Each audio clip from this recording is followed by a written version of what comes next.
বীরভূমের রামপুরহাটের 12মেশিয়া গ্রামের সপ্তম শ্রেণীর কিশোরীর মর্মান্তিক খুন ঘিরে উত্তাল এলাকা। গত 28 আগস্ট টিউশনে বেরিয়ে আর বাড়ি ফেরেনি 13 বছরের ছাত্রটি। দীর্ঘ প্রায় 20 দিন পর কালীডাঙ্গার জলাজমি থেকে উদ্ধার হয় তার বস্তাবন্দি পচা গলা দেহ। পরিবারের অভিযোগ, স্কুলের ভৌতবিজ্ঞান শিক্ষক মনোজ পালি ছাত্রটিকে অপহরণ করে খুন করেছেন। অভিযোগের ভিত্তিতে অভিযুক্ত শিক্ষককে ইতিমধ্যে গ্রেপ্তার করেছে রামপুরহাট থানার পুলিশ। শুক্রবার দুপুরে নিহতের পরিবারের সঙ্গে দেখা করতে যান সর্বভারতীয় কংগ্রেস কার্যকারী কমিটির সদস্য অধীর রঞ্জন চৌধুরী। এদিন তিনি পরিবারের সদস্যদের সঙ্গে দেখা করে পরিবারের পাশে থেকে সঠিক বিচারের আশ্বাস দেন। শোকের আবহে 12মেশিয়া ও আশেপাশের গ্রামগুলিতে এখন একটাই দাবি, অভিযুক্ত দ্রুত ও কঠোর শাস্তি।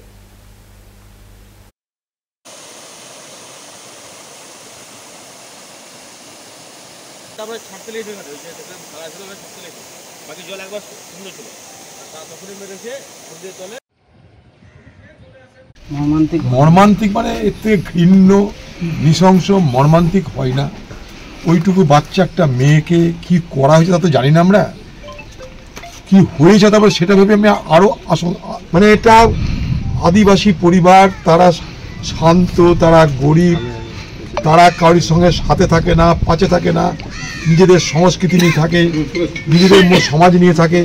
এ কি অত্যাচার! এটা আমি একটা কথা বলে গেলাম যে বিচারের জন্যে যত দূর যেতে হয় আমরা কিন্তু যাবো, এটা কথা দিয়ে গেলাম। হাইকোর্ট করতে হয়, সুপ্রিম কোর্ট করতে হয়, এটুকু আমি কথা দিই।